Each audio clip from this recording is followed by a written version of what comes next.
آپ کل آ جائیں گے نا گھر واپس، تو مجھے جانے دیں تاکہ میں آپ کی واپسی کی اچھی سی تیاری کر سکوں۔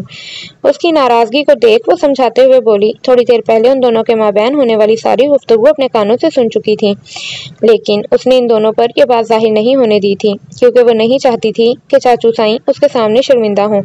اپنے بیٹے کو وہ کیا سمجھانے کی کوشش کر رہے تھے وہ بہت اچھے طریقے سے سمجھ گئی تھی۔ ٹھیک کہتا تھا ساحر شاہ، وہ بیوی تھی، بچی نہیں۔ اور وہ یہ بھی بہت اچھے طریقے سے سمجھ گئی تھی کہ ایک بار گھر آنے کے بعد وہ اسے دوری ہرگز نہیں بنائے گا۔ وہ تو یہاں ہسپتال میں بھی اسے دور رہنے کے لیے تیار نہیں تھا، تو گھر پر تو اس کا کمرہ، اس کی ملکیت، وہ کیسے اس سے دور رہتا؟ لیکن اسے گھر جانا تھا، کیونکہ گھر جا کر ہی وہ اپنے دماغ کو ٹھکانے پر رکھ کر اس مسئلے کا حل تلاش کر سکتی تھی۔ وہ ساحر سائیں کی محبت تھی، اس کے لیے مصیبت نہیں بننا چاہتی تھی۔ نور بیٹا، تم دونوں میں سب کچھ ٹھیک تو ہے نا؟ تم کیوں نہیں ہسپتال چل رہی ہو؟ ہر کوئی تمہارے بارے میں سوال پوچھ چکا ہے، لیکن تم ہسپتال نہیں جاتی۔ میری جان، ہوا کیا ہے؟ تمہیں اماں سائیوں سے اپنے پاس بٹھاتے اسے سوال کرنے لگی۔ آج ان کے سوال سے بچنا نور کے لیے ممکن نہیں تھا۔ روز کوئی نہ کوئی بہانہ بنا کر وہ ان کے قریب سے اٹھ جاتی تھی، لیکن آج ایسا نہ ہوا۔ کوئی بات نہیں ہے اور نہ ہی کوئی ناراضگی ہے اماں سائیں۔ اور وہ میں دارم سائیں کو زخمی حالت میں بیڈ پر پڑا نہیں دیکھ سکتی، اس لیے میں نے ہسپتال جانے کا بالکل نہیں کہا۔ وہ آنکھوں میں آنسو لائے بڑی مشکل سے ان کے سوالوں کے جواب دے پائی تھی۔ ہائے میری بچی، میں تیرا دکھ سمجھ سکتی ہوں۔ بڑا مشکل ہوتا ہے سر کے سائیں کو ایسی حالت میں دیکھنا، لیکن الحمدللہ دارم سائیں بہت بہتر ہے اور کل وہ دونوں واپس گھر بھی آ جائیں گے۔ تو پریشان مت ہو، اللہ سب ٹھیک کر دے گا۔ کل آ جائے گا تیرا سر کا سائیں واپس۔ وہ اسے اپنے سینے سے لگاتی پیار سے بولی تو نور مسکراتے ہوئے ان کے قریب سے اٹھ کر اپنے کمرے میں جانے لگی، لیکن ابھی دروازے تک پہنچی ہی تھی کہ اس کا سر بری طرح سے گھوما۔ سر چکرانے پر اس نے دیوار کا سہارا لیتے ہوئے ایک نظر اماں سائیں کو دیکھا تھا، جو بیڈ پر لیٹی دوسری طرف کروٹ لے چکی تھی۔ اس نے ایک ٹھنڈی سانس خارج کی اور اپنے چکراتے سر کو سنبھالتی اپنے کمرے کی جانب آ گئی تھی۔ کیا مسئلہ ہے خان؟ کیوں بار بار مجھے فون کر رہے ہو؟ بتا تو چکی ہوں تمہیں، نہیں ہوا کام۔ ہر کوئی اٹھنے بیٹھنے پر سوال کرتا ہے۔ کیسے جاؤں میں ساحر سائیں کے کمرے میں؟ اب تو زاوش وہیں پر رہنے لگی ہے، نہ تو وہ ساحر شاہ کے کمرے سے باہر نکلتی ہے اور نہ ہی اس کمرے میں جا کر لاکٹ تلاش کر سکتی ہوں میں۔ اور وہ بڑی بی بی سائیں نے کہہ دیا کہ سہاگ کا کمرہ اس طرح سے ویران اچھا نہیں لگتا، اسی لیے بہتر ہے کہ اسے کمرے میں جا کر رہے، اور آج کل زاوش اس کمرے میں جا کر رہ رہی ہے۔ وہ اسے پوری تفصیل بتاتے ہوئے بولی۔ تم ہو ہی نکمی بلوشا خان، جب ہم نے تم کو کہا تھا کہ 10 دن پہلے تمہارے پاس ایک بہترین موقع تھا، سب لوگ چلے گئے تھے گھر سے ہسپتال، تمہیں وہاں چلے جانا چاہیے تھا، تم ڈھونڈ کر لے بھی آتی، گھر میں کوئی بھی نہیں تھا، اتنا بہترین وقت گنوا دیا۔ دوسری طرف سے خان غصے سے بولا، اس دن میں کچھ نہیں کر سکتی تھی خان، تمہیں سمجھ میں کیوں نہیں آتا؟ اس دن نور بی بی گھر پر ہی تھی، اور وہ لڑکی جو مجھے مشکوک لگتی ہے مسکان، وہ بھی۔ نور بی بی نے تو ایک سیکنڈ کے لیے بھی آگے پیچھے نہیں دیکھا، سارا دن وہیں باہر بیٹھی رہی صوفے پر، نہ تو میں اس کے سامنے سے ساحر سائیں کے کمرے میں جا سکتی تھی اور نہ ہی بالکنی کے دروازے کی چابی میرے پاس موجود تھی، اور بالکنی میں جانا اتنا آسان نہیں، ساحر شاہ کا کمرہ دوسری عمارت پر ہے۔ وہ اسے سمجھاتے ہوئے اپنی صفائی پیش کر رہی تھی، جبکہ خان نے دوسری طرف سے غصے سے فون ہی بند کر دیا۔ اس کی حرکت پر غصہ تو اسے بہت آیا، لیکن وہ کچھ کر نہیں سکتی تھی۔ اسے سمجھ نہیں آ رہا تھا کہ وہ کیا کرے، کس طرح اسے ساحر شاہ کے کمرے تک رسائی حاصل کرے، کس طرح وہاں جائے اور کیسے لاکٹ کو وہاں سے نکالے۔ ایک تو اس دن اتنی تلاشی کے باوجود بھی اسے وہاں سے لاکٹ نہیں ملا تھا، نہ جانے کہاں چھپا کر رکھا تھا۔ ساحر شاہ نے مردان خانے کی آزادی کا ثبوت، مردان خان بے گناہ تو ہرگز نہیں تھا، لیکن نہ جانے اس لاکٹ میں ایسا کیا تھا جو ان کو ہر حال میں چاہیے تھا۔ پروشا کو تو سب نہیں پتا تھا، لیکن جتنا پتا تھا اس کے مطابق وہ لاکٹ بہت اہم تھا۔ کمرے میں آنے کے بعد اس کا سر بری طرح سے گھوم رہا تھا۔ وہ بیڈ پر آ کر بیٹھی تو بھی عجیب محسوس ہونے لگا۔ وہ چکراتے سر کے ساتھ بیڈ پر لیٹ گئی، لیکن ابھی اسے لیٹے ہوئے تھوڑی ہی دیر ہوئی تھی کہ اسے وامیٹنگ آنا شروع ہو گئی، تو جلدی سے باتھ روم کی جانب بھاگ گئی تھی۔ وامیٹنگ کے ساتھ ساتھ اسے رونا بھی آ رہا تھا، نہ جانے کیوں اس کا دل بہت خراب ہو رہا تھا۔ باہر اس نے اپنے چکراتے سر کو تھاما اور ایک بار پھر سے بیڈ پر بیٹھ گئی۔ ظالم سائیں، لگتا ہے آپ نے بد دعا دے ڈالی ہے، اتنی زیادہ طبیعت خراب ہو گئی ہے، لگتا ہے صبح مجھے ہسپتال جانا پڑے گا۔ وہ بڑبڑاتی ہوئی دارم سائیں کے بارے میں سوچ رہی تھی، لیکن پھر اس نے اپنے دماغ کو زیادہ ڈسٹرب نہیں ہونے دیا تھا۔ تھوڑی ہی دیر میں وہ نیند کی وادیوں میں کھو چکی تھی۔ گھر میں ان کا بہت گرینڈ ویلکم کیا گیا، گھر کے تمام فرد وہاں موجود تھے، ڈھول باجے بجائے گئے، آخر گھر کے 2 جوان بیٹے موت کے منہ سے واپس آئے تھے، صدقہ خیرات شروع ہو چکا تھا، کالے بکرے صدقے کی نیت سے منگا لیے گئے تھے، پورا گاؤں ان کی خیر خیریت دریافت کرنے کے لیے باری باری آ رہا تھا۔ دارم سائیں کو زیادہ چوٹ نہ لگنے کے باوجود بھی اس کے چاہنے والے بار بار آ کر مل رہے تھے۔ آخر وہ گاؤں کا سردار تھا، سب کے لیے اہم تھا، یہاں تک کہ بزرگ خواتین و حضرات آ کر اس کا چہرہ چومتے آنسو بہا رہے تھے۔ ان سب کے لیے دارم سائیں کتنا اہم تھا، اس بات کا احساس شاید اسے بھی آج ہی ہوا تھا، ورنہ وہ تو اپنی ہر طرح کی تکلیف یا دکھ میں اپنے گاؤں والوں کا شامل نہیں کرتا تھا۔ گاؤں والوں کو تو کیا، وہ تو اپنے درد کی خبر اپنے گھر والوں کو بھی نہیں ہونے دیتا تھا۔ وہ کسی کو کبھی اپنی وجہ سے تکلیف دینے کا روادار نہیں تھا۔ اس کی یہی کوشش ہوتی تھی کہ وہ ہر کسی کے چہرے پر مسکراہٹ لائے، ہر کسی کی تکلیف کو دور کرے، نہ کہ کسی کی آنکھوں کے آنسو بن کر اسے تکلیف دے۔ لیکن آج اسے احساس ہو رہا تھا کہ یہ سب لوگ کتنی محبت کرتے تھے اس کے ساتھ۔ وہ اپنے رب کا شکر گزار تھا جسے اتنی محبت کرنے والے لوگ ملے تھے۔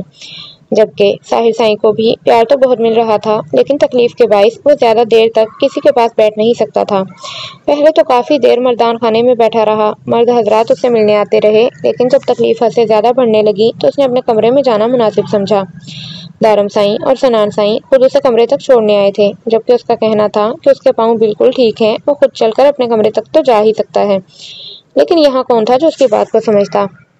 اور ان سب کی محبت اور توجہ کے سامنے وہ خود بھی بے بس تھا، اس لیے خاموشی سے دارم سائیں کے کندھے کا سہارا لیتا، جان بوجھ کر اس کے کندھے پر وزن ڈال کر اپنے کمرے تک آیا تھا، جبکہ اس کے انداز پر وہ مسکرا کر اسے روم میں چھوڑ گیا۔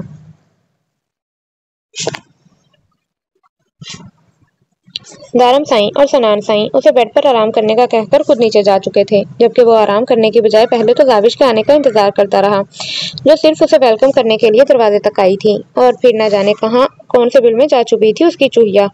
کافی دیر اس کا انتظار کرنے کے بعد وہ اٹھا اور دروازہ لاک کر دیا۔ دروازے کو اچھے سے لاک کر کے وہ چھت کو دیکھنے لگا، جس میں کمال کی سیلنگ کی گئی تھی۔ اس کے کمرے کو بے حد خوبصورت طرز سے تیار کیا گیا تھا، جس میں زیادہ ہاتھ اس کا اپنا ہی تھا۔ وہ اپنے کمرے کی ایک ایک چیز کو اپنے طریقے سے ڈیزائن کروا چکا تھا۔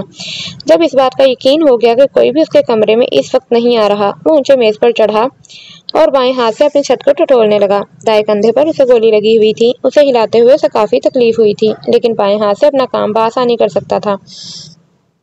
کافی دیر تک چھت کو ٹٹولنے کے بعد اس نے اپنے بریسلٹ میں سے ایک چھوٹی سی چابی نکالی اور چھت میں موجود چھوٹے سے سوراخ میں ڈالنے لگا۔ اگلے ہی لمحے وہاں سے ایک ڈبے نما چیز اس کے ہاتھ پر گری، جو چھت کی ہی ایک ٹائل کا حصہ محسوس ہوئی تھی، لیکن وہ کوئی ٹائل نہیں بلکہ ایک ڈبہ تھا، جسے بیڈ پر رکھتے ہوئے اس نے فوراً اس کے اندر مطلوبہ چیز کو تلاش کیا تھا۔ وہ چیز بیچ میں موجود تھی۔ اس نے ریلیکس ہو کر سب کچھ ویسے ہی واپس رکھا اور دروازے کا لاک کھول کر بیڈ پر لیٹ گیا۔ کوئی کہہ نہیں سکتا تھا، تھوڑی دیر پہلے وہ گولیوں سے چلنے وجود لیے میز پر چڑھا کچھ کر رہا تھا۔ دنوں کے بیچ وہ صرف 2 بار ہی گھر آیا تھا، اور ان 2 بار اس نے مسکان کا چہرہ دیکھنے کی غلطی ہرگز نہیں کی تھی۔ وہ اسے دیکھنا تک پسند نہیں کرتا تھا۔ دوسرا، وہ اس کے ساتھ اپنے کسی بھی رشتے کو ماننے سے انکاری تھا۔ دارم سائیں کے اتنا سمجھانے کے باوجود بھی وہ اپنی بات پر قائم رہا۔ اس نے مسکان کی جانب دیکھنا تک گوارا نہ کیا تھا، لیکن آخر کب تک؟ ایک ہی گھر میں رہ کر وہ کیسے دور رہ سکتا تھا؟ ہسپتال سے لوٹنے کے بعد ساحر سائیں کو کمرے میں چھوڑ کر وہ خود فریش ہونے چلا گیا تھا۔ ابھی وہ فریش ہو کر باہر نکلا ہی تھا کہ سامنے سے مسکان آتی نظر آئی۔ وہ اسے نظر انداز کرتا وہیں سے پلٹ کر دوسری طرف سے جانے لگا۔ سنان سائیں وہ بھاگتے ہوئے اس کے پاس آئی، اس کے چہرے پر عجیب سی خوشی تھی، جسے وہ بنا کوئی بھی اہمیت دیے وہیں رک گیا۔ اب کون سا ڈرامہ کرنا تھا اس نے اس کے سامنے؟ آپ مجھے نظر انداز کر رہے ہیں؟ مجھے بالکل اچھا نہیں لگ رہا۔ میں آپ کی بیوی ہوں، آپ نے مجھ سے شادی کی ہے، آپ مجھے اس طرح سے چھوڑ کر نہیں جا سکتے۔ آپ کو پتا ہے میں آپ سے کتنا پیار کرتی ہوں، آپ کے لیے میں نے کیا کچھ نہیں کیا، اور آپ ہیں کہ؟ وہ بے حد معصومانہ انداز میں اس کے پاس کھڑی تھی، اس کا ہاتھ تھامتے ہوئے بول رہی تھی، لیکن سامنے کھڑے شخص کو نہ تو اس کی معصومانہ شکل پر یقین تھا اور نہ ہی اس کے لب و لہجے سے کوئی مطلب تھا۔ وہ لمحے میں اس کے ہاتھ سے اپنا ہاتھ جھٹک چکا تھا۔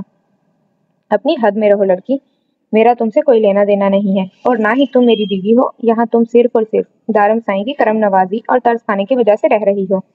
یہ مت سوچنا کہ اگر تم نے دارم سائیں کے سامنے اپنی معصومیت کا جھوٹا ڈرامہ کر کے اسے یقین دلا لیا ہے تو میں بھی تم پر یقین کروں گا۔ وہ مظلوم لوگوں کا خیر خواہ ہے، کسی پر ظلم ہوتا دیکھ کر وہ برداشت نہیں کر پاتا، لیکن یہ مت سوچنا کہ میں تمہارے ڈراموں پر کبھی بھی یقین کروں گی۔ اسی لیے اب یہ ناٹک بند کرو۔ میں جانتا ہوں کہ اس رات ایسا کچھ نہیں ہوا تھا جس کے بعد تم پاگل ہو جاؤ یا تمہارا بچہ مر جائے، اور دوسری بات، یہ جو ناٹک کر کے تم میرے گھر میں آئی ہو نا، اسے جلد سے جلد ختم کرو اور دفع ہو جاؤ میرے گھر سے، ورنہ اچھا نہیں ہوگا۔ جب بچے کے نام پر تمہیں کچھ بھی نہ مل سکا تو تم نے گھر میں آ کر یہ پاگل پن کا ڈرامہ شروع کر دیا۔ آج وہ براہ راست اس سے مل چکا تھا تو کیوں نہ ساری بات کلیئر کر دیتا۔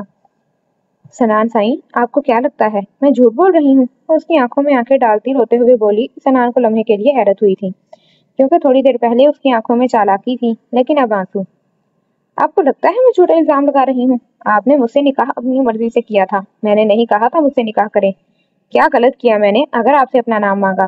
آپ میرے بچے کے باپ تھے، یہاں میرا بچہ مار کر آپ اپنے خوابوں کے محل سے جا رہے ہیں، زرنش کے ساتھ ایک نئی اور پرسکون زندگی گزار رہے ہیں، مگر میرا کیا؟ آپ کے ظلم سہ کر میں نے اپنا سب کچھ کھو دیا سنان سائیں۔ اس دن میں نے صرف اپنا بچہ نہیں کھویا بلکہ ماں بننے کی صلاحیت بھی کھو دی۔ اس دن آپ نے صرف میرا بچہ نہیں مارا بلکہ مجھ سے ماں بننے کا حق بھی چھین لیا۔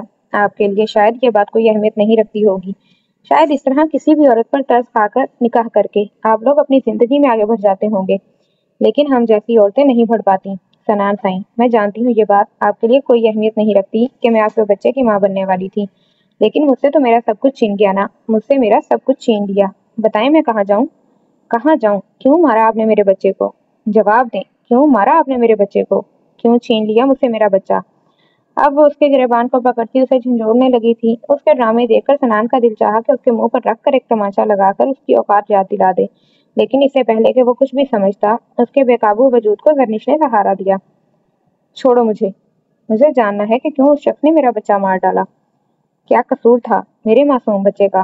کیوں مجھ پر ظلم کیا؟ آج مجھے جواب چاہیے۔ کیوں مجھ سے ماں بننے کی صلاحیت چھینی؟ کیوں میری کوکھ اجاڑ دی؟ جواب دو مجھے۔ سنان شاہ، کیا بگاڑا تھا میں نے تمہارا؟ وہ چلائے جا رہی تھی، جبکہ زرنش کی آنکھوں میں اسے پہلی بار کچھ اور محسوس ہوا تھا۔ وہ اسے گناہ گار سمجھ رہی تھی، اس کی آنکھوں میں بے اعتباری تھی۔ نہیں، اس کی زرنش اس پر یقین کرتی ہے، اس نے اپنے دل کو سمجھایا، جبکہ وہ مسکان کو بہت مشکل سے سہارا دیتی کمرے کی طرف لے کر جا رہی تھی۔ زرنش کو سب کچھ پتہ چل گیا تھا کہ اسے کچھ بھی چھپا نہیں رہا تھا۔ کیا وہ جان چکی تھی کہ مسکان کس طرح اس گھر میں آئی تھی؟ کیا اسے پتہ چل چکا تھا کہ مسکان نہ صرف اس کے نکاح میں ہے بلکہ شاید اس کے بچے کی ماں بننے والی تھی؟ اسے اپنے کردار پر یقین تھا، چاہے نشے میں ہی کیوں نہ ہو، لیکن زرنش کے علاوہ کسی عورت کو وہ مقام نہیں دے سکتا جو زرنش کا ہے۔ اسے یقین تھا کہ مسکان جھوٹ بولتی ہے، وہ کبھی بھی اس کے بچے کی ماں نہیں بننے والی تھی، لیکن وہ پریگننٹ تھی اور ان رپورٹ میں سنان کا نام لکھا تھا۔ ڈی این اے رپورٹ سنان کے نام کی تھی اور اب سنان سچ میں پریشان ہو گیا تھا۔ اسے سمجھ نہیں آ رہا تھا کہ وہ زرنش کی نگاہیں کس طرح سے ملائے گا اور کیا وجہ بتائے گا اسے سب کچھ چھپانے کی۔ ساحر سائیں کو کمرے میں چھوڑ کر وہ اپنے کمرے میں آیا۔ تھوڑی دیر پہلے در تو نیچے ہی تھی، سب کے پاس، اس نے اسے اوپر آنے کے لیے نہیں کہا تھا۔ وہ ناراض تھا، لیکن کیا اس کی ناراضگی سے اسے کوئی فرق پڑتا تھا؟ ہرگز نہیں، وہ تو بس کسی بھی طرح اسے دور رہنا چاہتی تھی، لیکن کیا وہ اسے دور رہ سکتا تھا؟ اس کا اپنا دل ہی کمینہ تھا جو اس کے ساتھ دغا بازی کرتا تھا، وہ اسے اس لڑکی کے خلاف نہیں ہونے دیتا تھا۔ پر جس طرح سے اس لڑکی نے اس کے ساتھ دغا بازی کی تھی، اس کے سامنے کوئی اور ہوتا تو وہ اسے چیر کر رکھ دیتا۔ اسے اتنا بڑا فریب دینے والا انسان اس کے دل کے کتنے قریب تھا، اس بات کا در کو اندازہ تک نہیں تھا۔ وہ کافی تھکا ہوا تھا، اس لیے بیڈ پر لیٹتے ہی اس کی آنکھیں بند ہونے لگی تھیں۔ اس نے بھی مزید در کا انتظار نہیں کیا، وہ اس کا دیدار کرنا چاہتا تھا، اسے بالکل اپنے قریب بٹھا کر اسے باتیں کرنا چاہتا تھا، لیکن اس وقت سچ میں بہت تھکا ہوا تھا۔ وہ کب نیند کی وادیوں میں اترا اسے بالکل اندازہ نہیں تھا۔ نیند کی دیوی بہت جلد اس پر مہربان ہوئی تھی اور اپنے بستر پر پڑتے ہی وہ گہری نیند میں اتر چکا تھا۔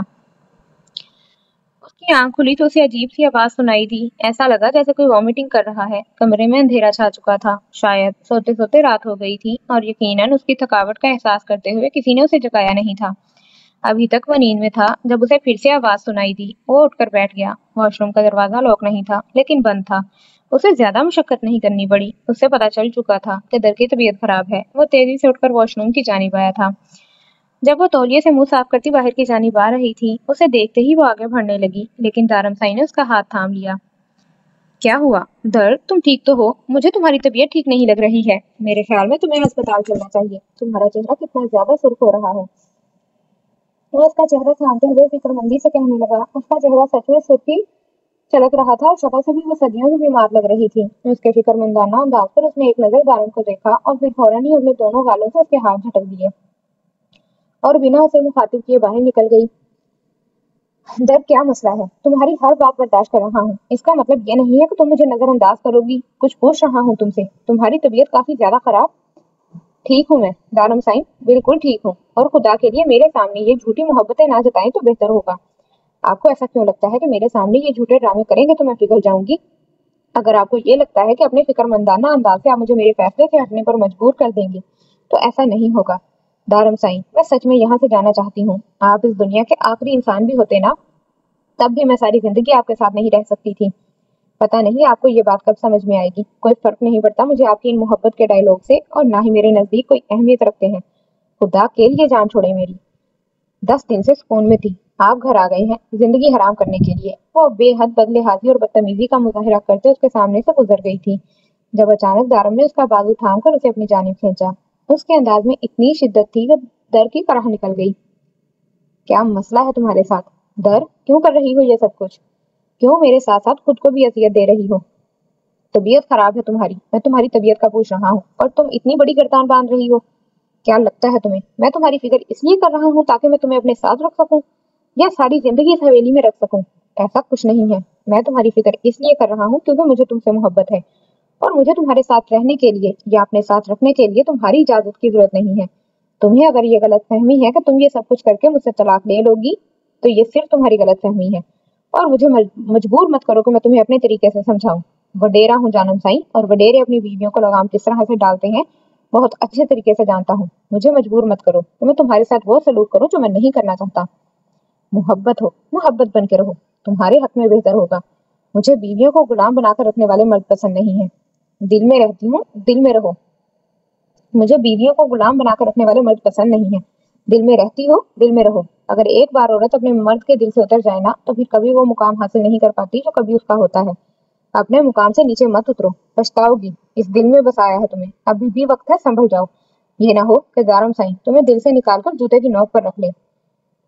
وہ ایک جھٹکے سے پیچھے کی طرف دھکا دیتا لمبے لمبے ٹک بھرتا کمرے سے نکل گیا تھا، جبکہ درد تو اس کا انداز دیکھ کر کانپ اٹھی تھی۔ کمرے میں آئی تو ساحر کو سوتا ہوا دیکھا۔ ایک تو اسے کمرے میں آنا اتنا عجیب لگ رہا تھا، شادی کے بعد وہ صرف اس کی فیس سے جانے اس کے کمرے تک آئی تھی، اور اب اتنے دنوں سے اس کی بیوی کے روپ میں اسے کمرے میں ہی رہ رہی تھی۔ لیکن آج وہ ایک نئے روپ میں آئی تھی۔ آج وہ اس کی بیوی تھی، اور شاید اس روپ میں اس نے پہلے اسے کبھی دیکھا بھی نہیں تھا۔ جسم پر سرخ رنگ کا لباس پہنے وہ ہلکی پھلکی تیار تھی، کیونکہ گھر میں مہمان بہت زیادہ آئے تھے، اور اماں سائیں کا کہنا تھا کہ ابھی تمہاری شادی کے دن ہی کتنے ہوئے ہیں۔ کیسی معصوم جیسی حالت بنا رکھی ہے۔ شوہر کو خوشی ہوتی ہے جب عورت اس کے نام سے سنورتی ہے۔ ایک مرد اپنی بیوی کو اپنے نام سے سجدے دے کر کتنا خوش ہوتا ہے۔ اگر اس بات کا اندازہ ایک عورت لگا لے تو وہ کبھی بھی خود کو بے رونق نہ کرے۔ اماں سائیں کے کہنے پر اس نے زیادہ کچھ نہیں پہنا تھا، صرف گہرے سرخ رنگ کا لباس پہن کر ہاتھوں میں سونے کی چوڑیاں اور چھوٹے چھوٹے ڈائمنڈ ٹاپس کے ساتھ نازک سا لاکٹ پہن لیا تھا۔ لیکن اتنی سی تیاری کے بعد بھی وہ نظر لگ جانے کی حد تک خوبصورت لگ رہی تھی۔ ساحل سائیں کے گھر واپس آنے سے کتنا خوش تھی، یہ تو ہر کوئی اس کے چہرے سے بھی اندازہ لگا سکتا تھا۔ اماں سائیں تو آتے جاتے ماشاءاللہ کہتی، اس کی نظر اتار رہی تھی، جبکہ وہ مسکراہٹ لبوں پر سجائے ہر طرف گھوم رہی تھی۔ اور اب اماں سائیں نے ہی اسے ساحل سائیں کے کمرے میں بھیج دیا تھا۔ ڈاکٹر کی باتوں کو لے کر وہ بہت پریشان تھی، کیونکہ اس نے اپنے ذہن سے کوئی بھی بات جانے نہیں دی تھی، جس کی وجہ سے وہ کمرے میں آنے سے کافی زیادہ خطرا رہی تھی۔ لیکن کمرے میں آ کر ساحر کو سوتا دیکھ کر اسے کچھ سکون ہوا تھا۔ آرام دہ لباس چینج کر کے آہستہ سے لائٹ آف کر کے وہ اس کے بیڈ پر آ کر لیٹی ہی تھی کہ اچانک اپنی کمر پر گرفت محسوس ہوئی، اور لمحے میں ساحر شاہ کی پناہوں میں تھی۔ اسے اپنے اتنے قریب محسوس کر کے زاوش کے اوپر کی سانس اوپر اور نیچے کی نیچے رہ گئی۔ اس کا دل سوکھے پتے کی طرح لرزنے لگا تھا۔ اسے کچھ سمجھ نہیں آ رہا تھا کہ آخر اس کے ساتھ ہو کیا رہا ہے۔ جب اپنی گردن پر اس کی گرم سانسوں کو محسوس کیا، وہ جی جان سے کانپ کر رہ گئی۔ وہ اس کے اتنا نزدیک آ جائے گا اس نے سوچا بھی نہیں تھا، اور وہ جاگ رہا ہوگا یہ تو وہم و گمان میں بھی نہ تھا۔ وہ تو اسے سوتا ہوا محسوس کر کے اس کے اتنے قریب آ گئی تھی۔ اگر اسے پتا ہوتا کہ وہ جاگ رہا ہے تو غلطی سے بھی ایسی غلطی کرنے کے بارے میں نہ سوچتی۔ اس کے وجود میں جیسے کپ کپی سی دوڑ گئی تھی۔ اس کی پناہوں میں پڑی وہ بری طرح سے کانپ کر رہ گئی، جب اسے اپنی گردن پر اس کی چبھتی مونچھوں کا لمس محسوس ہوا، مانو جان لبوں پہ آ گئی۔ اس نے لرزتے ہاتھوں سے ساحر کے کندھے پر ہاتھ رکھ کر اسے خود سے دور کرنے کی چھوٹی سی مزاحمت کرنے کی کوشش کی تھی، لیکن وہ اس کی مزاحمت کو ناکام بناتا اس کا وہ ہاتھ تھامتے ہوئے تکیے سے لگا چکا تھا، اور اب وہ براہ راست مگر اندھیرے میں اس کی نگاہوں میں جھانکتا اپنے نرم گرم لب اس کی پیشانی پر رکھتے پھر نیچے کی طرف سفر کرنے لگا۔ وہ اسے دیکھ نہیں پا رہی تھی، لیکن اس کے باوجود بھی نگاہیں جیسے جھک گئی تھیں۔ زاوش کو تو اس کے بے باک لبوں کے لمس سے جیسے سکتہ ہو گیا تھا، وہ چاہ کر بھی اسے خود سے دور نہیں کر پا رہی تھی۔ اس کا ننھا سا دل سینے کی تمام دیواروں کو توڑ کر باہر آنے کو مچل اٹھا تھا، جبکہ اس کے دونوں ہاتھوں کو اپنے ہاتھوں میں قید کیے وہ اس کی گردن پر جا بجا اپنے لبوں کا لمس چھوڑ رہا تھا۔ ساحر سائیں پلیز چھوڑیں مجھے، وہ مچل کر اس کی گرفت سے نکلنے لگی۔ جب دماغ میں ڈاکٹر کی باتیں گھومی، اس کی مزاحمت تیز ہونے لگی۔ اسے اپنے اتنے قریب محسوس کر کے راوش کے اوپر کی سانس اوپر اور نیچے کے نیچے رہ گئی۔ اس کا دل سوکھے پتے کی طرح لرزنے لگا تھا۔ اسے کچھ سمجھ نہیں آ رہا تھا کہ آخر اس کے ساتھ ہو کیا رہا ہے۔ جب اپنی گردن پر اس کی گرم سانسوں کو محسوس کیا، وہ جی جان سے کام کر رہ گئی۔ وہ اس کے اتنا نزدیک آ جائے گا اس نے سوچا بھی نہیں تھا، اور وہ جاگ رہا ہوگا یہ تو وہم و گمان میں بھی نہ تھا۔ وہ تو اسے سوتا ہوا محسوس کر کے اس کے اتنے قریب آ گئی تھی۔ اگر اسے پتا ہوتا کہ وہ جاگ رہا ہے تو غلطی سے بھی ایسی غلطی کرنے کے بارے میں نہ سوچتی۔ اس کے وجود میں جیسے کپ کپی سی دوڑ گئی تھی۔ اس کی پناہوں میں پڑی وہ بری طرح سے کام کر رہ گئی جب اسے اپنی گردن پر اس کی چپتی مونچھوں کا لمس محسوس ہوا، مانو جان لبوں میں آ گئی۔ اس نے لرز سے ہاتھوں سے ساحر کے کندھے پر ہاتھ رکھ کر اسے خود سے دور کرنے کی چھوٹی سی مزاحمت کرنے کی کوشش کی تھی، لیکن وہ اس کی مزاحمت کو ناکام بناتا اس کا وہ ہاتھ تھامتے ہوئے تکیے سے لگا چکا تھا، اور اب وہ براہ راست مگر اندھیرے میں اس کی نگاہوں میں جھانکتا، اپنے نرم گرم لب اس کی پیشانی پر رکھتے پھر نیچے کی طرف سفر کرنے لگا۔ وہ اسے دیکھ نہیں پا رہی تھی، لیکن اس کے باوجود بھی نگاہیں جیسے جھک گئی تھیں۔ راوش کو تو اس کے بےباک لبوں کے لمس سے جیسے سکتا ہو گیا تھا۔ وہ چاہ کر بھی اسے خود سے دور نہیں کر پا رہی تھی۔ اس کا ننھا سا دل سینے کی تمام دیواروں کو توڑ کر باہر آنے کو مچل اٹھا تھا، جبکہ اس کے دونوں ہاتھوں کو اپنے ہاتھوں میں قید کیے وہ اس کی گردن پر جا بجا اپنے لبوں کا لمس چھوڑ رہا تھا۔ ساحر سائیں پلیز چھوڑے مجھے، وہ مچل کر اس کی قریب سے نکلنے لگی۔ جب دماغ میں ڈاکٹر کی باتیں گھومی اس کی مزاحمت تیز ہونے لگی تھی۔ وہ تو خدا کی کرنی تھی کہ اس کے لمس پر وہ بہکی نہیں تھی، بلکہ مچل کر اس کی پناہ سے نکلنے کی جدوجہد کرنے لگی۔ لیکن سامنے والے پر کون سا کوئی اثر ہو رہا تھا؟ وہ تو مکمل بے خود ہوا اس کے دلکش وجود پر اپنی مرجیت کی مہر لگانے کو تیار تھا۔ اس وقت زاوش کا نشہ اتنا سر چڑھ کر بول رہا تھا کہ اسے اپنے درد کی فکر نہ تھی، بس آج اسے زاوش چاہیے تھی، اور کسی بھی حال میں چاہیے تھی۔ کوئی ڈاکٹر اسے اس کی زاوش سے الگ ہونے پر مجبور نہیں کر سکتا، لیکن زاوش ایسا نہیں چاہتی تھی۔ ہاں یہ سچ تھا کہ وہ تیار تھی اس کی ہونے کے لیے۔ وہ خود بھی تو صرف اس کی ہو کر اس کے کمرے تک پہنچی تھی۔ وہ کیسے اسے خود سے دور کرتی، لیکن ایسا اس کے لیے ضروری تھا۔ وہ نہیں چاہتی تھی کہ چند پل کی قربت کے لیے وہ زندگی بھر کی اس تکلیف سے گزرے۔ وہ اسے کتنی محبت کرتی تھی یہ تو وہ خود بھی نہیں جانتی تھی، لیکن آج اسے اپنی محبت اس پر ظاہر کرنی تھی۔ مشکل تھا لیکن ناممکن نہیں، اسے یقین تھا وہ اسے روک لے گی۔ ساحر شاہ پلیز ایک بار میری بات سنیں۔ اس نے بھرپور مزاحمت کرتے ہوئے اسے خود سے دور کرنے کی کوشش کی تو وہ اسے گھور کر رہ گیا۔ اپنے چہرے کو بھیگتا محسوس کر کے وہ مزید اس کی مزاحمت کو نظر انداز نہ کر سکا۔ کیا اس کی قربت اس کے لیے اتنی تکلیف دہ تھی؟ کیا وہ اس کی پناہ میں آ کر رونے لگی؟ یہ احساس ہی اس کے لیے بے حد اذیت ناک تھا۔ وہ لمحے میں اس سے الگ ہوا اور پل میں اس سے ہٹتے ہوئے لائٹ آن کر چکا تھا۔ اس وقت اسے کتنا غصہ آ رہا تھا وہ بہت اچھے طریقے سے سمجھتی تھی، لیکن وہ بھی کیا کرتی، وہ بھی تو مجبور تھی۔ اسے اپنے شوہر کی زندگی عزیز تھی اور وہ اپنے شوہر کو کبھی بھی کسی تکلیف میں نہیں دیکھ سکتی تھی، ورنہ اسے اس کا جائز حق لینے سے کبھی بھی نہ روکتی۔ کچھ دن پہلے اس رات ساحر کی پناہوں میں وہ اپنے آپ کو جتنا انمول محسوس کر رہی تھی، اتنا ہی اپنے محافظ کو خود سے قریب محسوس کر رہی تھی۔ جس طرح وہ لمحہ لمحہ اس پر اپنے نام کی مہر لگا رہا تھا، اسے بتا رہا تھا کہ وہ اس کی ذات کا حصہ ہے، ساحر شاہ صرف اس کا ہے، اور وہ صرف اور صرف ساحر شاہ کی۔ تو اپنے آپ کو کس قدر پرسکون محسوس کر رہی تھی یہ تو صرف وہ جانتی تھی، لیکن ان کی خوشیوں کو شاید اس رات کسی کی نظر لگ گئی تھی، اور کسی کی کالی نظر نے ہی تو آج اسے اس مقام پر پہنچایا تھا کہ وہ اپنے ہی شوہر کو خود سے دور کرنے پر مجبور ہو گئی تھی۔ اب نگاہیں جھکائے ہوئے کیوں بیٹھی ہو؟ بتاؤ مجھے کیا مسئلہ ہے تمہارے ساتھ؟ وہ بے حد غصے سے بھرا ہوا تھا۔ اس کی حرکت اسے کتنی ناگوار گزری تھی یہ تو صرف وہی جانتا تھا، اور سب سے زیادہ غصہ اسے زاوش پر آ رہا تھا جو نظریں جھکائے آنسو پینے میں مصروف تھی۔ کیا مطلب ہے تمہارا؟ اتنا ضروری نہیں ہے کہیں پر بھی جانا، تم آرام کرو، ابھی تمہیں ہسپتال سے آئے ہوئے وقت ہی کتنا ہوا ہے، جاؤ اپنے کمرے میں اور آرام کرو۔ دارم سائیں مجھے مجبور مت کرو کہ میں تمہارے ساتھ سختی کروں۔ آج سچ میں اصغر صاحب کی آواز بہت عرصے بعد اونچی ہوئی تھی، خاص کر جب سے وہ سردار کی کرسی پر بیٹھا تھا، تب سے تو گھر کا کوئی بھی فرد اس سے اونچی آواز میں بات نہیں کرتا تھا۔ بابا سائیں سمجھنے کی کوشش کریں، میں صرف آپ کا بیٹا نہیں ہوں، اس گاؤں کا سردار بھی ہوں، میرا جانا ضروری ہے، میں جلدی آ جاؤں گا، آپ فکر نہ کریں، آپ جائیں اپنے کمرے میں آرام کریں، اور ویسے بھی انصر میرے ساتھ ہے۔ انصر تم بابا سائیں کو کمرے میں چھوڑ کے آؤ، تب تک میں چینج کر کے آ جاتا ہوں، وہ انہیں کہتا ہوا اپنے کمرے کی جانب بڑھ گیا تھا، جبکہ بابا سائیں کو سنبھالنا اب انصر کی ذمہ داری تھی۔ وہ غصے میں کمرے سے باہر تو آ گیا تھا، لیکن گھر سے باہر نکلنے کی بجائے وہیں لان میں ٹہلنے لگا۔ جب تھوڑی دیر میں بابا سائیں نے بھی اسے جوائن کر لیا، ان سے باتوں باتوں میں لگے انصر نے آ کر اسے ایک اور دھماکے دار خبر دی جس کے باعث اسے ابھی 1 گھنٹے میں جرگے پر پہنچنا تھا۔ وہ کمرے میں آیا تو نور کو بیڈ پر بیٹھے ہوئے دیکھا۔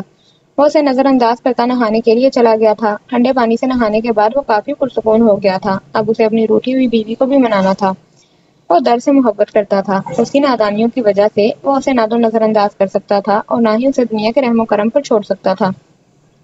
وہ جانتا تھا اس کی بیجا سختی یا ناراضگی اسے مزید اسے دور کر دے گی۔ پچھلے 5 مہینوں میں جتنا اسے دارمسائی نے سمجھا تھا اتنا تو وہ خود کو بھی نہیں سمجھتی تھی۔ دارمسائی نے فاصلے سے اپنے بال سیٹ کرتے ہوئے آئینے میں اس حسین چہرے پر نگاہیں جمائے اسے گہری سوچ میں مصروف دیکھ رہا تھا۔ اس کی قاتل نگاہیں پاس پڑے روشن لیمپ کی طرف تھیں۔ اس لمحے دارمسائی کو اس لیمپ سے بھی جلن ہونے لگی تھی۔ اس کی نظروں کے تعاقب میں وہ بھلا کسی اور شے کو کیسے برداشت کرتا، جبکہ اتنے بڑے مجسمے غرور کو وہ سرے سے نظر انداز کر دیتی تھی۔ اپنے آپ کو اس کی گہری نظروں کے حصار میں محسوس کرتے ہوئے اس نے بے ساختہ ہی اس کی طرف نگاہ اٹھا کر دیکھا تھا۔ وہ دلکشی سے مسکرایا، لبوں پر ایک جاندار تبسم بکھرا تھا۔ زوجہ محترمہ، کبھی محبت سے بھی دیکھ لیجئے، کیوں ہر وقت ان نگاہوں سے مجھ معصوم کو گھائل کرنے پر تلی رہتی ہیں آپ؟ اس کی نگاہوں کے حصار میں خود کو محسوس کر کے وہ کھل اٹھا تھا۔ بے شک ایک لمحے کے لیے ہی صحیح، وہ قدم در قدم اس کی طرف اٹھاتا دل فریب انداز میں مسکراتے ہوئے بولا تھا، پلیز دارمسائی، اس وقت میں آپ کی یہ رومانوی باتیں اور ڈائیلاگ سننے کے موڈ میں نہیں ہوں۔ پلیز اس وقت یہ ڈرامہ بند کریں۔ وہ بیزاری سے کہتے ہوئے گردن موڑ گئی۔ اس کی بدتمیزی پر اسے حیرت ہوئی تھی۔ دارمسائی نے در کی زندگی میں آنے سے پہلے اتنی برداشت خود میں کبھی محسوس نہیں کی تھی۔ بے شک اس کی جگہ اگر کوئی اور ہوتا تو اس وقت تک وہ اپنی گردن سے ہاتھ دھو بیٹھتا۔ نہ جانے کون سی بیویاں ہوتی ہیں مسز در نور دارم شاہ، جو شادی کے 5 مہینے بعد شوہر کے رومانوی انداز اور ڈائیلاگ سے خوش ہو کر اس کی دلجوئی میں مصروف ہو جاتی ہیں، اور ایک تم ہو جو میری محبت کو اپنی بے پناہ نفرت کے نشتر چبھو کر ریزہ ریزہ کر دیتی ہو۔ وہ ڈارک براؤن آنکھوں میں عشق کی سلطنت آباد کیے اس سلطنت کی ملکہ سے کہہ رہا تھا، انسان جو بوتا ہے وہی پاتا ہے۔ در نے اپنی طرف سے لاجواب کیا تھا، لیکن جواب میں اس کا دلکش قہقہا سن کر وہاں سے اٹھ کر جانے لگی۔ لیکن وہ اسے اپنی بات سنے بغیر وہاں سے جانے دے تو اسے دارم شاہ سائیں کون کہے؟ انسان جو بوتا ہے وہی پاتا ہے نا؟ لیکن اپنے دل پر ہاتھ رکھ کر کہو، درے دارم، جو کبھی تمہارا دل دکھانے کی گستاخی کی ہو، کبھی جو تمہارے ستم کا تم سے شکوہ کیا ہو۔ وہ سرد نظریں اس پر جمائے پوچھ رہا تھا۔ اگر ہاں تو دل سمیت سر بھی قلم کر کے تمہارے قدموں میں رکھنے کا حوصلہ رکھتا ہے دارم سائیں۔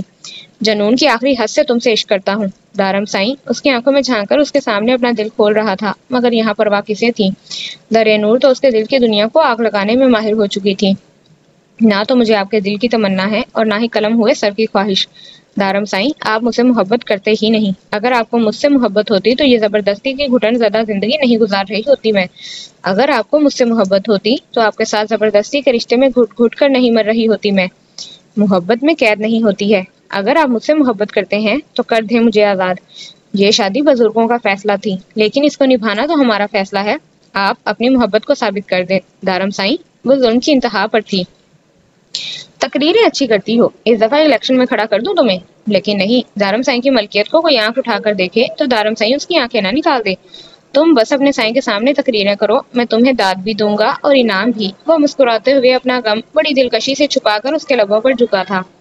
اپنی محبت کا نرم لمس اس کے لبوں کو بخش تھا۔ وہ اس کے چہرے کے نقوش کو دیکھ رہا تھا۔ کون کم بخت کہہ سکتا تھا اتنی معصوم سی دیکھنے والی لڑکی یہ اتنی ظالم ہے کہ اس کے عشق میں اس گاؤں کا سب سے ظالم ترین سردار محبت کی بوند بوند کے لیے ترستا ہے۔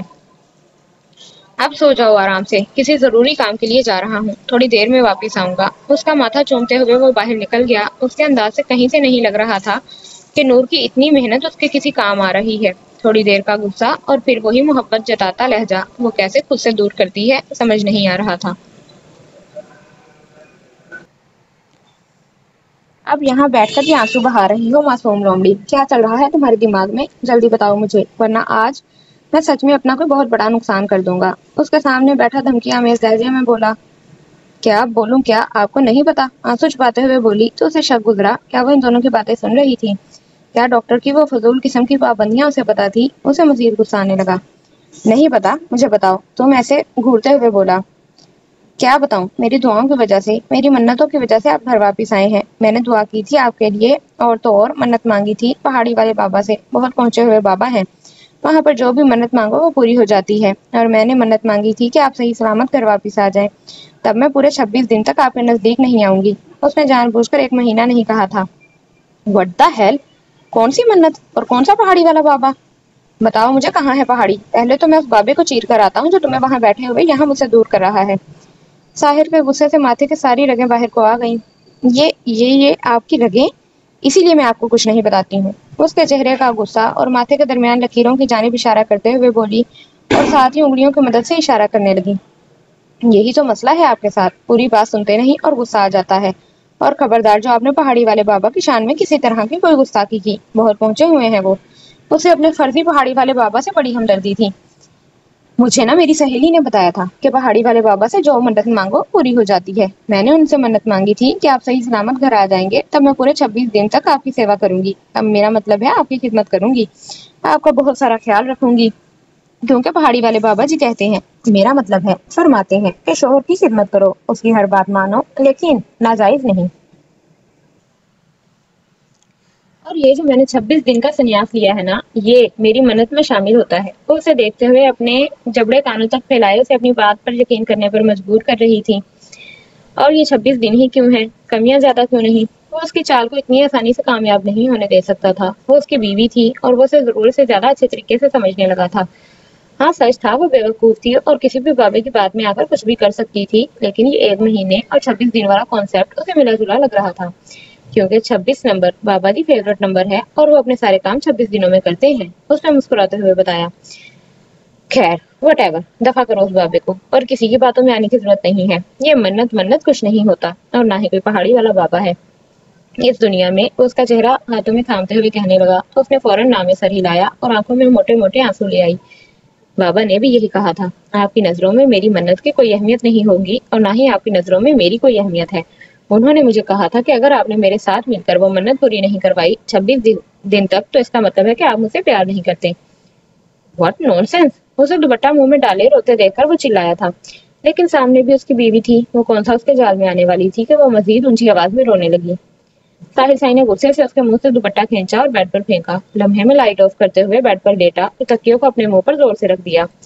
وہ اس سے محبت کرتا ہے، اس بات کو ظاہر کرنے کے لیے اگر یہ 26 دن کا امتحان تھا تو وہ دینے کو تیار تھا۔ زاوش نے مسکراتی آنکھوں سے اسے دیکھا اور اس کا تکیہ کھینچتے ہوئے اس کے گال پر اپنے لب رکھتے اسے چپک کر لیٹ گئی۔ پیچھے ہو کر لیٹو، فضول میں میرے جذبات جگانے کی ضرورت نہیں ہے، وہ غصے سے اسے پیچھے کرتے ہوئے بولا، لیکن وہ تو بچپن سے ہی ڈھیٹ تھی۔ اس کے پیچھے ہٹانے کے چکر میں مزید اس کے سینے پر اپنا سر رکھ کر آنکھیں بند کر لی، اور اب ساحل شاہ سے بھی اسے خود سے دور نہ کیا گیا۔ وہ کافی دیر اس کے واپس آنے کا انتظار کرتا رہا، لیکن نہ جانے وہ کہاں رہ گئی تھی۔ اس کی نظروں کی اجنبیت اسے بے سکون کر گئی تھی۔ نہ جانے کیا ہوا تھا اچانک زرنش کو کہ وہ اسے اس طرح سے دیکھ رہی تھی۔ اسے کچھ غلط ہونے کا احساس بہت شدت سے ہو رہا تھا۔ اب وہ اپنے آپ پر مزید قابو نہیں رکھ سکا۔ 3 گھنٹے سے وہ اس کے کمرے میں آنے کا انتظار کر رہا تھا، لیکن بے چینی تھی جو کم ہونے کا نام ہی نہیں لے رہی تھی۔ آخرکار اس نے خود ہی اٹھ کر باہر جانے کا فیصلہ کیا۔ چاہے کچھ بھی کیوں نہ ہو جائے، وہ اپنی زرنش کو خود سے دور کرنے کا تصور بھی نہیں کر سکتا تھا، اور اس کی آنکھوں میں آج اپنے لیے بے یقینی دیکھ کر وہ سچ مچ میں پریشان ہو گیا تھا۔ وہ اس سے زیادہ اس مسکان پر یقین کر رہی تھی، یہ تو وہ اس کی آنکھوں سے ہی پڑ چکا تھا۔ تو کیا وہ سب کچھ جان چکی تھی؟ بس اسی سوال کے ساتھ اس نے اپنے قدم باہر کی جانب بڑھا دیے۔ باہر آ کر دیکھا تو وہ اسے کہیں بھی نظر نہیں آئی تھی۔ نہ جانے وہ اس وقت کہاں تھی، لیکن واپس جانے کی بجائے اس نے اپنے قدم مسکان کے کمرے کی طرف بڑھائے تھے۔ نہ جانے کیوں اسے لگ رہا تھا کہ زرنش اس وقت مسکان کے کمرے میں ہوگی۔ تھوڑی دیر پہلے جو کچھ بھی اس نے مسکان سے کہا تھا، یقیناً وہ ساری باتیں زرنش نے سنی تھی، اور شاید وہ باتیں بھی جو مسکان نے اسے کہی تھی۔ اسے فرق نہیں پڑتا تھا کہ مسکان کیا بکواس کرتی ہے۔ مسکان یہ سب کچھ کیوں کر رہی تھی، یہ تو وہ بہت اچھے طریقے سے سمجھ چکا تھا۔ اسے مسکان کو اس کا نام چاہیے تھا، جو وہ اس جیسی لڑکی کو دینے کے حق میں نہیں تھا، لیکن اس مسکان کے لیے زرنش اس پر شک کرے گی، اس پر یقین نہیں کرے گی، اسے ایسا کبھی محسوس نہیں ہوا تھا۔ اور اگر زرنش کے دماغ میں کوئی بھی سوال تھا تو اس سوال کا جواب دینے کے لیے تیار تھا۔ اس نے مسکان کے کمرے میں قدم رکھا تو وہ اسے سامنے ہی مسکان کے پاس بیٹھی نظر آئی، جبکہ مسکان اس سے باتوں میں مگن تھی۔ وہ اس سے کیا بات کر رہی تھی اسے نہیں پتا تھا، لیکن اتنا پتا تھا کہ وہ زرنش کو اس کے خلاف کر رہی ہے۔ میں کب سے کمرے میں تمہارا انتظار کر رہا ہوں اور تم یہاں بیٹھی ہوئی ہو۔ چلو اب کمرے میں بہت وقت ہو گیا ہے، تمہیں سو جانا چاہیے۔ تمہارا اتنی دیر رات تک جاگنا ہمارے بیبی کے لیے اچھا نہیں ہے۔ وہ اس کے سامنے کھڑا اسی سے مخاطب ہوا تھا، دوسری لڑکی سے جیسے کوئی مطلب ہی نہیں تھا۔ میں انتظار کر رہی ہوں مسکان کے سونے کا، تھوڑی دیر میں آ جاؤں گی، آپ جائیں۔ وہ اسے نظر انداز کرتے ہوئے بولی تو سنان سائیں کو آگ لگ گئی۔ وہ اس سے زیادہ ایک جھوٹی لڑکی کو اہمیت دے رہی تھی۔ اس لڑکی سے تمہارا کوئی لینا دینا نہیں ہے، وہ سوتی ہے، جاگتی ہے، جیتی ہے، مرتی ہے، تمہیں اس سے کوئی فرق نہیں پڑنا چاہیے۔ اٹھو کمرے میں چلو، وہ ذرا سختی سے بولا تھا۔ مجھے فرق پڑتا ہے سنان سائیں، یہ میرے شوہر کی پہلی بیوی ہے اور یہ میرے شوہر کے بچے کی ماں بننے والی تھی، جس پر میرے شوہر نے تشدد کیا، اور آج یہ اس حالت میں ہے کہ خود اپنا خیال نہیں رکھ سکتی۔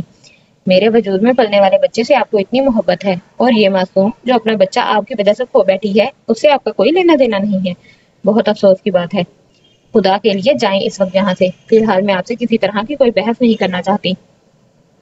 وہ اسے دیکھتے ہوئے ایک بار پھر سے مسکان کی جانب مڑی جو اپنی آنکھیں بند کیے پڑی تھی۔ اسے اس وقت تو غصہ تو بہت آیا، لیکن وہ بنا کچھ بھی کہے کمرے سے نکل گیا تھا۔ وہ مسکان کے سامنے اپنا کسی طرح کا کوئی تماشا نہیں بنا سکتا تھا۔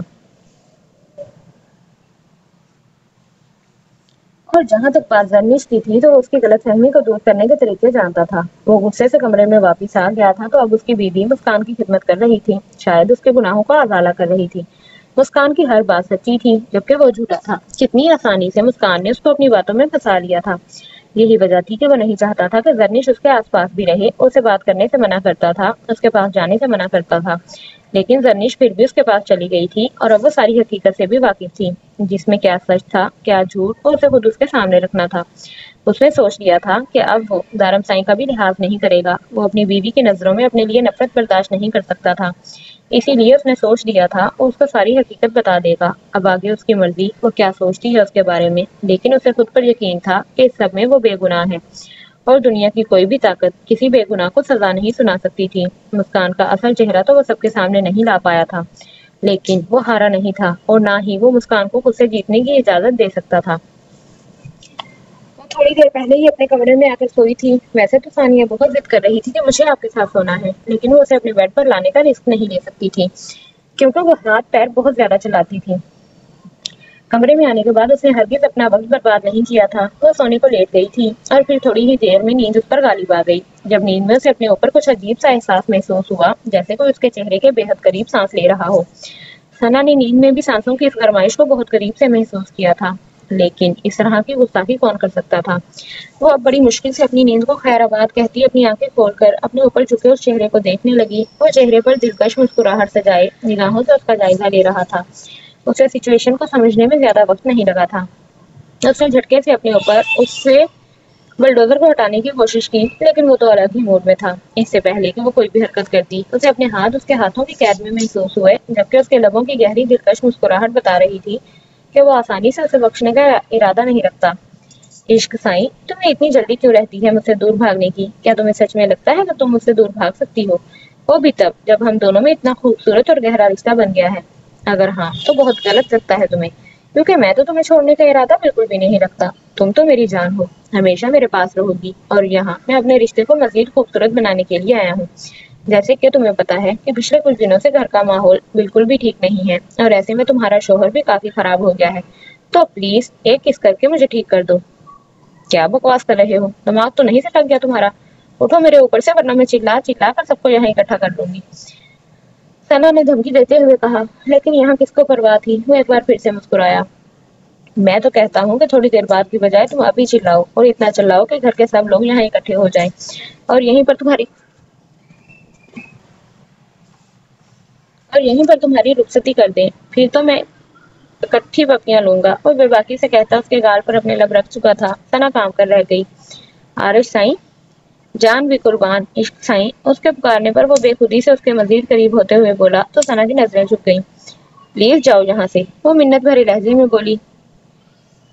عارش، وہ چلائی تھی، پہلے کس؟ تم ایسے نہیں مانو گے، میں نے کہا نا پہلے کس۔ وہ اپنی بات پر ڈٹا ہوا تھا۔ ثنا کو اس پر بہت غصہ آ رہا تھا۔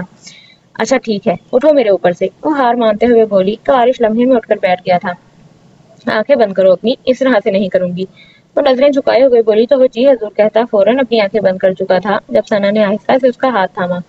عارش کے چہرے پر مسکراہٹ مچل اٹھی تھی۔ کیا وہ سچ میں اسے کس کرنے جا رہی تھی؟